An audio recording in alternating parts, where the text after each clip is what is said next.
Hello, my name is Ethan, and welcome back to another episode of Path of Exile Keepers League 3.27.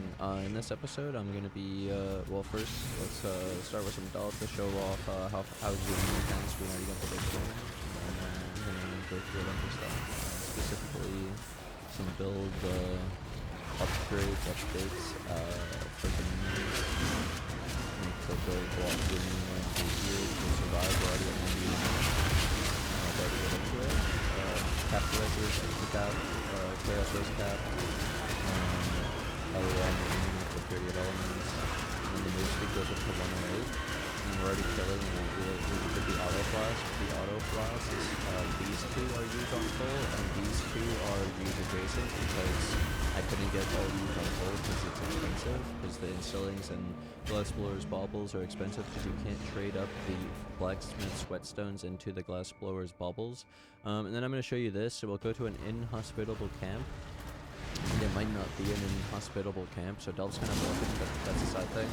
And then, yeah, we'll get into some build stuff. So I went with Granite, Quartz, Quicksilver, and a Jade. It actually wasn't an inhospitable camp. Okay.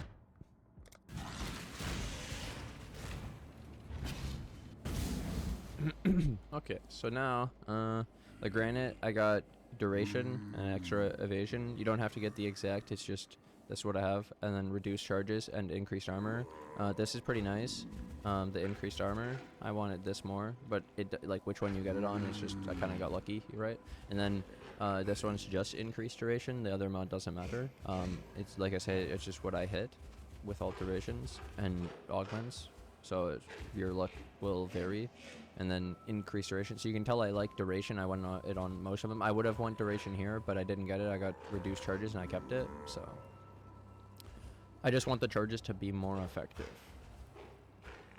So then, yeah, Granite, Quartz, Quicksilver, Jade, and then just duration, making them last and using automatically. And then I barely have to use the Divine because I have 1,000 regen. And then we go up to like 25k armor, 5k evasion. Oh, we have 30% crit reduction through this node. And so I had upgraded a bunch of stuff. So we'd upgraded the helmet. So the plus ones are cheap, so I could get a bunch of extra stuff like Chaos Res and Fire Res. The +1 wand is also cheap if you do minion over spell, so minion skills, and then minion attack speed. And then I crafted minion damage, so an open prefix. You have to not have like spell damage because it can block minion damage craft. So it's actually kind of complicated, and the fact that, yeah, it was cheap.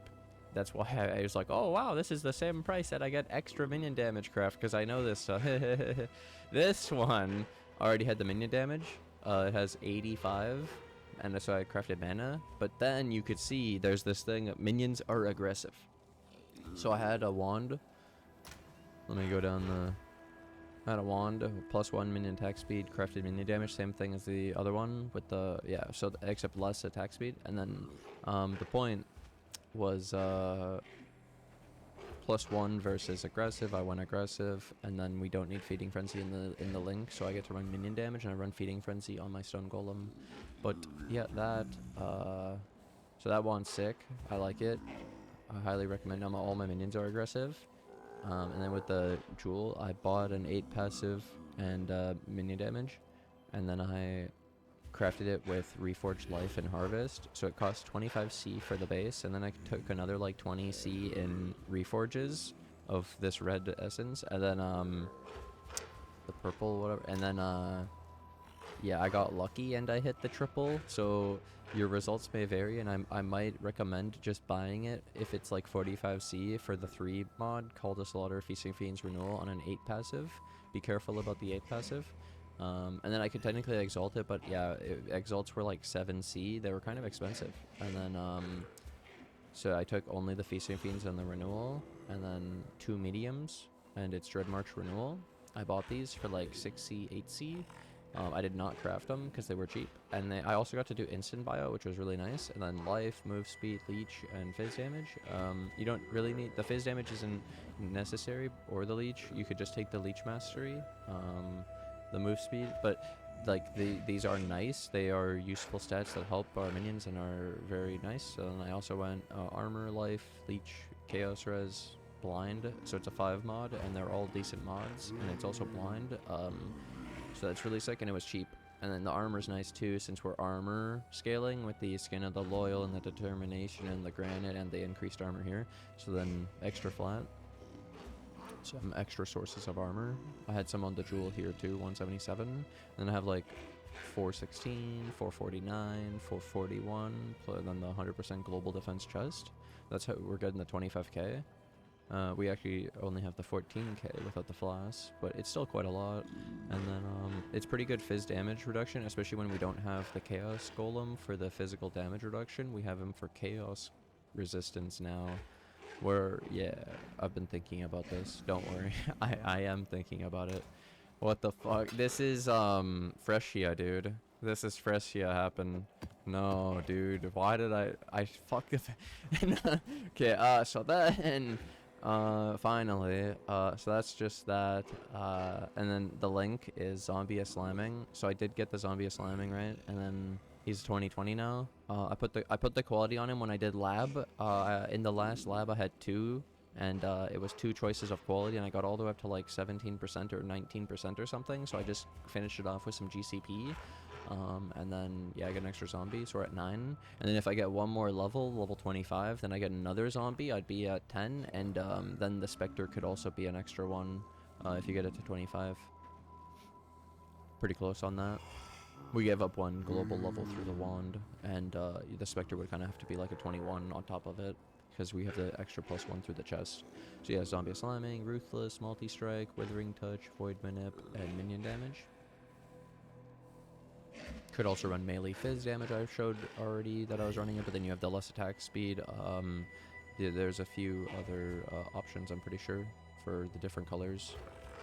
And then, especially if you don't have aggressive, you might still want to run feeding frenzy, so then you still might want to run at least 2 blue, maybe 3 blue you could even run, depending on how tanky yours are, because mine have 24k with the minion damage, so it's not the squishiest. Like I'm up to 559 minion damage and 226 minion life. It's pretty sick. And then yeah, so the glove, this is how I kept the chaos res always. Glove, big chaos res start, even the belt, but the glove, and then extra reses, fire and lightning I got on this, and then with open prefix I was able to craft life. If you were able to get all the reses and the life, then you get extra minion damage craft, but it costs chaos, so it's that's advanced and more expensive. These are cheap, and then it'll be even cheaper by the time of the video, because it was pretty early when I did this stuff last night. So then chaos res belt, so basically a Stygian Vice, you could buy like an item level 83, and it would be like 5c, and then I saw one with 34 chaos res and then extra 42 strength, because if I wanted to hit this chaos res, I'd use a deafening essence of envy. That's what I used to do, but they would have been expensive, so I bought the dude's belt for 5c with it already and just crafted life, and I was done, and I didn't even have to craft it. So I just looked for, yeah, chaos res, and then it was cheap, dude. I don't know, like, crafting wasn't really worth it. It was just buy everything. It's pretty sick. And then the ring, I had the minion Ellie res jewels, so instead I did minion Ellie res ring, and then I have the lightning res dex, a life. So with this, I was able to swap 3 of the jewels to these ghastlies and stuff, so I could run the other stuff and not need all the minion Ellie res through the jewels. So because the kobolds aren't as good, because you don't get the minion accuracy rating through the jewels now, so they're really like a 3 mod, and then this 3 mod is pretty expensive still, which is funny because it's so specific, and it's just so good. So yeah, I only have 1 of these, and then I have 1 with res, which is good, but yeah.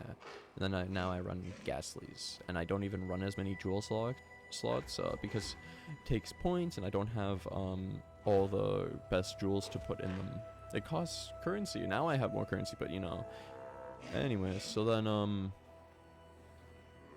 Yeah, and then this one's taunt, life, armor, and like you could see a bunch of this stuff could be slammed, but at the time the Exalt was worth more than the entire item.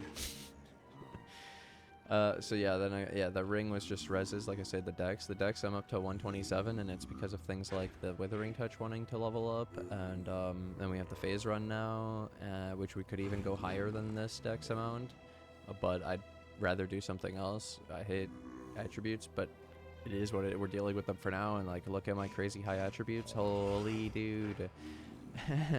And then yeah, that's the ring. So the minion res I have like 43, and then another 20, 30. So I have 73, which is pretty much exactly what I like to be at, and that's with the entire ascendancy. So yeah, I'm only like a little bit above what I want, and so this is what I recommend, basically this amount, like around the 70. Yeah, it's really good. And then going a little bit over is fine. If anything, it's slightly better. And then yeah, the Kikazaru is Giga Regen. So of my 1062, it's 273.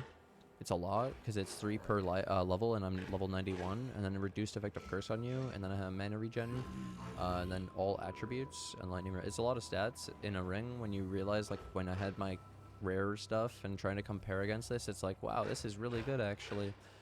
So then the boot, I got 35 move speed boot, and then the extras was strength, cold res, and I was able to craft life, and it had extra regen, and it was decent armor. And then when I used the Eldritch currency within 2 tries, I was just trying to hit anything useful, but I actually hit it. Cooldown, recovery, rate of travel skills, and brittle. And then the travel skill, phase run, efficacy support, automation, more duration, so it's automatically triggering our phase run, and then but only in like areas, not in your hideout. And then the phase run is lasting 3 and cooldown of 3.6. So but this is because it's not it itself, but it's the other stuff. I think it's this one, 10% more, and automation as it levels up, and when you get quality, it gets CDR. So yeah, that'll help lowering the cooldown, but also we could still get some extra buff duration out of the more duration, especially running efficacy support with the extra 23 skill effect duration. So yeah, that's a thing. And yeah, it's already feeling really good though to have, because we were doing pretty well with just the quartz, and then when you take both, your uptime on phasing is really high, and then we're also still great damage, pretty good tankiness, good speed, like the 100, and then I'm running Brine King for stun and Relikesh for bleed. Pleads still hurt even when I don't have this. I mean, when I have this, sorry. So I can only imagine that I'd be dead to some of those bleeds if I didn't have that node. But it's where I can actually like kind of ignore the bleeds, which is kind of nice. I still notice them, and the corrupted blood especially, like just so bad. It's actually insane. But yeah, I've been using this for now. And then we're just Ellie element immune, so you don't even need the rest of the Brine King really. And you could get this to not have the more than 5 corrupted blood, but even just a few corrupted blood is already hurting so much. It's not even getting to 5. If by 5 you're like dead. So yeah. And then yeah, I did the lab, and then my first lab, I did it, and I go in, and the server starts going to like 10,000 ping, 40,000 ping, and just I couldn't even move, and no matter what region area I entered or anything, and obviously if you log out, you're just gonna lose the run. So I just logged out and lost the run, and it was over. But yeah, so that was all the gear stuff. There was a lot of stuff to go over. Oh yeah, the chest plate I swapped because of the colors, and the blue and red wasn't the best. It was just what I had because of the cheap 6-link, and then I just accepted it and worked with it and ran non-optimal things. I didn't care that much. But yeah, now to show how I make currency. So I made a video for this, and I messed up and had no audio, but hey, we're back. So, 160 extra chaos. And then you're thinking, how the hell did you make all the chaos, Ethan? So, originally, I traded, one of these gems in the lab for another one, and I got a Holy Relic of Conviction. I sold it for like 8C. That was a pretty good early sale. I had a couple other things that were like 6C. Like I had an opalescent oil and a black oil, and I sold those on the currency exchange. I just listed them immediately. And then I had a few other things like that where, I had shuddering fossils, and these were 10C per, and I had 2 of them, so I made like 20C, which was gigantic when I'm talking about 8C, 6C, 4C, like 20 in 2. Okay, dude. So yeah, delving was pretty good. There was a couple other things delving did too, but that's just some of the easy remembers. And then even I had some good div cards I had, but I'll show you this part because this is the easier. So basically you could take your scarabs. Scarabs was also good money for me, but how do you know what's good? So currency exchange, you could price check. Tells you it's bad. Basically you want the number on the left to be bigger, and so when you hold alt on this, to do the first thing, you hold control and left click, and then once you're here, hold alt and you can see the price. So left is the chaos, right is the number of, so 3 chaos to 1, so I could get 3 chaos for that.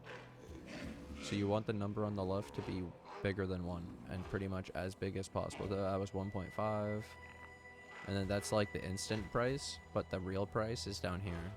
So instant is like the number that you could list it and it will sell right away. So obviously I already did this, that's why mine are pretty cheap, but I had some good ones like catechalizing. Ultimatum catechalizing scarab was 88C. That was insane. These are apparently 4C per, so I have 8C just in those 2. And like how quick it is. Oh, the herd, 16C in 2, 8 per. So Beast, Einhar's crazy. So the currency exchange is amazing. Highly recommend price checking your stuff on it and knowing how to use it like that. And then that's how, so you have a lot more currency than you would think because you've already made it. You just have to actually check what your stuff is worth. Like I have another example. I had a fine delirium orb, and this was like 4 to 6C or something as well. So I sold that because I didn't want to run it. And then like I say, I had some div cards as well. You could check them on there. And then I had 200 alterations. I had 250 jewelers. I had a bunch of fusings. I had I had no divine. Oh, I was running the one unique map I ran, Maelstrom of Chaos. This is where I got my first big drop. I got a divine beauty and I sold that thing for like 45C, and it was like, what is this, dude? Yeah, that was really good. And when I resold the chest plate after buying this one, yeah, that was pretty good too. Yep. And then yeah, mostly I haven't really been using the instant bio except for buying maps. I do it for buying, but not for selling. I haven't been doing the instant sell at all, really. I just been doing bulk, and I don't really worry about my actual physical items. I just keep them like this. These are the hard to price stuff, where I find it way easier to price currency, scarabs, like especially the Juice of Harvest actually looked pretty good. Eldritch currency is pretty good. Like I have 5 grand. How good is that? This early. That's surprising. I thought it'd be more. I guess people are already... But yeah, then Blight's been pretty good. And I got the oils, the opalescent from like an actual Blight map from Kirak. I just ran it and then I actually beat it, even though it had monster action speed cannot be slowed below base value. I actually was able to beat it, and it had a bunch of stun immune lanes as well. Like I don't know what happened. It was pretty good though. And yeah, so that's all the upgrades, that's all the updates. Some small stuff I think I didn't mention: Flame Dash, Flesh Offering, Determination, and then my Feeding Frenzy's on the Stone Golem, so I still get the buff, so the 10% more minion damage, 10% increased minion move speed, and 10% increased minion attack and guess speed for 5.9 seconds, but I think it gets a little bit longer than that. I don't know why. And then Purity of Elements and the Guardian Blessing. and then vitality, cast on death, portal. Oh yeah, I never mentioned that. So I only have 18 deaths, but in a map, if I die, I could technically cast on death portal so that I don't have to backtrack. It doesn't work in delving, but in maps, it's a huge time save. It hasn't happened that much, obviously, but when it happened the one fucking time, I made room in the build, and I die, and then I just huge time save, and get right back to where I died, and go right, don't even worry about it. It's really useful, actually, because you could die in the middle of a breach, and then you could try to recover it, which is surprising, because when you die, if you respawn right away, it unloads the area, and then if you load in quick enough, you might be able to save it, but if you have slow loading, the map starts going while you're loading, so you gotta... Yeah, it's a little scuffed. And like, if you already died, well, you're probably already doomed. Like, why did you die in the first place is really the biggest question, but hey, good luck. And then, yeah, I'll show one more thing. The Eldritch Currency, I got nothing on this. On this, you could get, like, Suppress with the blue one, Ichor, and then you could, the red one can get, like, minion, is it minion damage? Or is that the helmet? Wait. I don't remember. Then this one was minion life, and like max and some other shit. Some mana reservation, bunch of options. Mana reservation through this one, but this one hits the minion life. I don't remember what the other one was. It might have been minion damage on this one. And then this one, yeah, it can hit the grounds. It can hit the cooldown recovery rate. It can hit life regen with the blue. Pretty much like any reses or anything useful that it does anything for you, I would keep. Like, it's just where this doesn't. But you also shouldn't roll some of these. There's like the glove, there aren't very many. Like I'm saying, there's like two good ones. Where the boot, there's a lot more. The helmet, there's a lot more. The chest, you can't do it because it's a unique. But yeah, either way, thanks for watching. Thanks for hanging out. I hope you guys have been enjoying my progress and our build updates and the league and the graphs and Breach 2.0. Thanks so much for watching. Thanks for hanging out, and I'll see you guys in the next episode. Bye!